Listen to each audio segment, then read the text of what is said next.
Hello all and welcome to tonight's beer review, which I am dubbing the I have a mild headache beer review, but I'm going to drink beer anyway because I like beer. I really like beer. So, what are we reviewing today? Yes, another Sierra. I review a lot of Sierra Nevada beers, but that's because Sierra Nevada is really cheap and really good. So, yeah, that's why I review it a lot. So, this one is the last of the 2015, I guess the Harvest Hop series.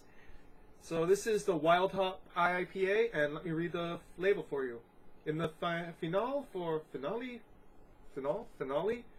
for the 2015 Harvest series features Neo Mexicanus, a wild hop native to the U.S. that imparts striking melon and apricot aromas as well as a floral undercurrent and citrus-like flavor. We're devoted to whole cone hops, and we're always on the hunt for rare and exciting hop flavors. Our search led us to rogue hopheads in the American West who stumbled upon and shared with us a bizarre wild hop whose cones have multiple heads. The fifth in our 5-bottle Harvest series features Neo Mexicanus. This particular hop, whose mellow citrus flavor gives way to lush notes of melon and apricot. So this is 6.5 ABV. It's the same wild hop that they used last year in 2014, which got some complaints that the alpha oil levels were kind of low, and thus the bitterness was kind of low, which is not something I would complain about really, but especially when dealing with wild hops. But there you go. Some people complained about that, so they kind of cultivated it a little bit better, or maybe did some better gathering techniques, and now they have something that they say has a higher alpha oil content. Yeah. Since it's blurry, let's go and show you up and close, because I hate this stupid camera. Anyways, so they're doing it again. It's supposed to be very interesting flavors to it, as are most of these things in this Harvest Hop series.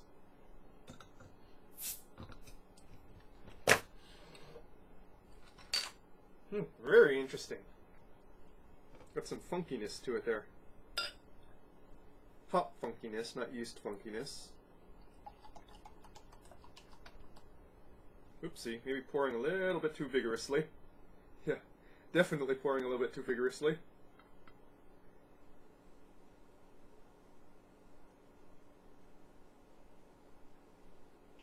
Okay.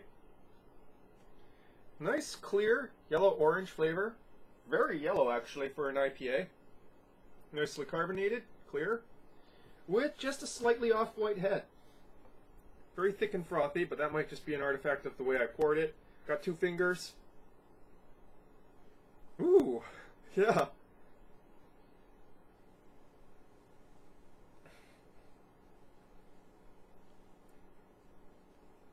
Big pine notes and juiciness, apricots, passion fruit,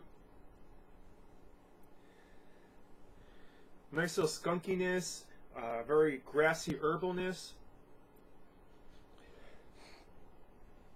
a hint of honeydew melon.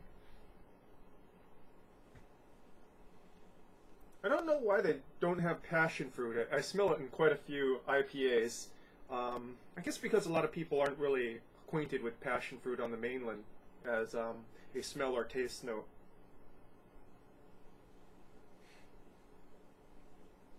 It's got kind of a rustic tang to that sort of herbalness.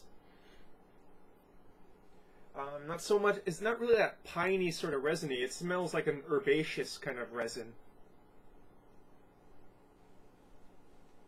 There's a lot of sweet juiciness to it, so that sort of thing is kind of underneath that sweet juiciness, but it's very interesting and very unique. So it's sort of, like I say, herbaceous, resiny sort of thing, like something you get off a desert shrub or something.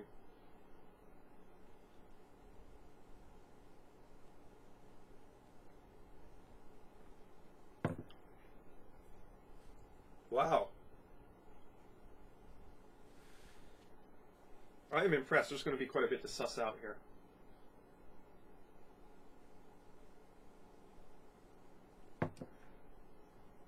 first things first, amazingly light-bodied and refreshing for both the style and the 6.5 ABV.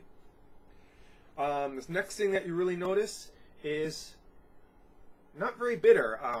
I didn't drink the last Wild Hop one, so I have no idea, how unbitter it was, but this is almost... I've had pale ales that are a bit more bitter than this.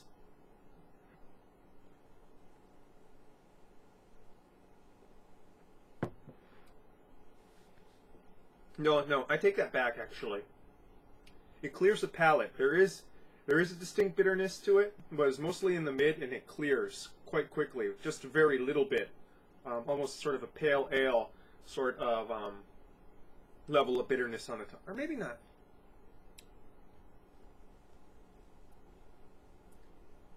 It's odd. That second gulp seemed to have left more of a bitter finish than the, more of that hop finish than the first gulp did.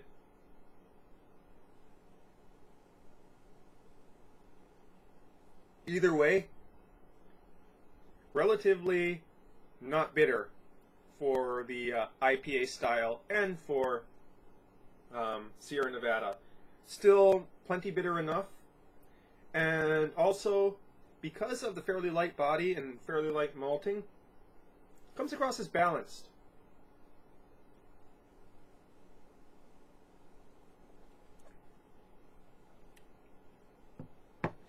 In the front, you sort of get that sort of pine resin bitterness. There's also this really interesting herbaceousness to it. And that sort of herbaceousness continues from start to finish. It's one of the lingering flavors on the tongue, along with the bitterness.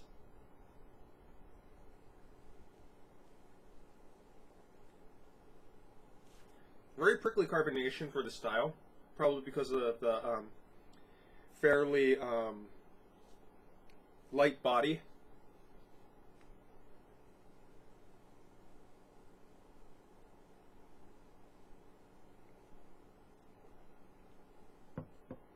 There's some sweetness in the front to mid. It's a bit of a juicy sweetness instead of a cloying sweetness. It's kind of difficult to place the sort of flavor of the juiciness there.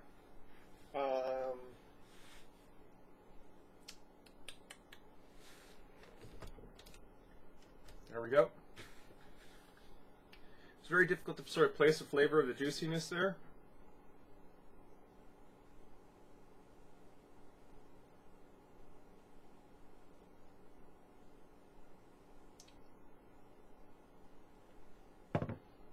Overall, much more on the dry side. What's really interesting is, you got the sort of that resiny bitterness, and it seems to be escalating as it warms up, or as I'm drinking it. So it's leaving more of a finish, but again, it's not like that sort of, why is this stupid camera like this today? Let's see. But it's not like the,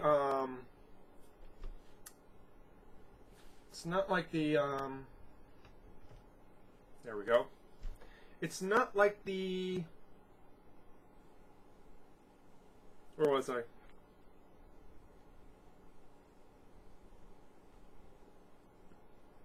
Not technical difficulties of this episode. I'm not sure why this thing keeps on doing that. So where was I? Oh, so getting a lot of juicy flavors on this, but it's doing it again.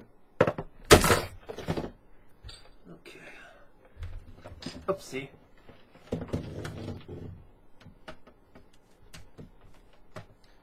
Because I don't have another bottle of this, I'm going to have to keep this. But, yeah, you can see here. So, there's a certain juiciness to it, but there's not really much sweetness to it. So you kind of come across with this really interesting sort of resiny juiciness. It's very difficult to place your finger on taste-wise.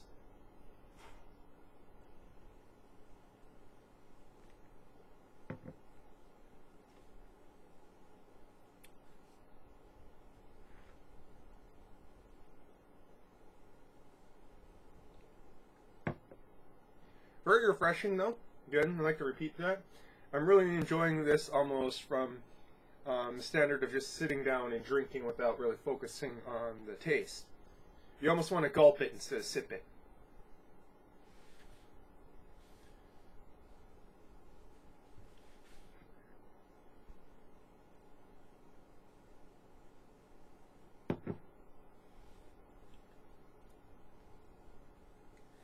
So, in summation, Harvest Wild Hop IPA.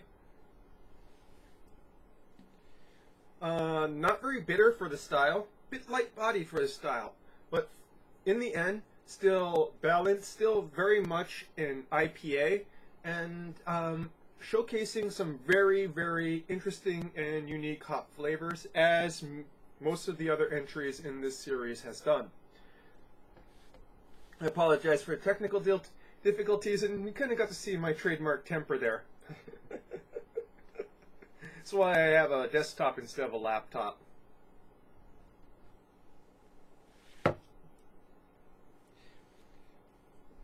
Definitely, if you're an IPA drinker, give it a try. You can't beat the price. Under $5 here in Hawaii. Probably under $4 on the mainland. And sit and enjoy the rest of this, and you have yourself a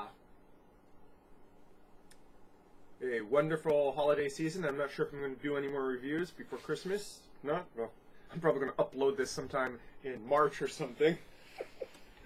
If I even bother uploading it. Oh, who am I joking? I'm not going to edit out the fact that I slapped the camera. Yeah, all three of you can have a little laugh at that. That's your beer review for tonight, folks. Cheers.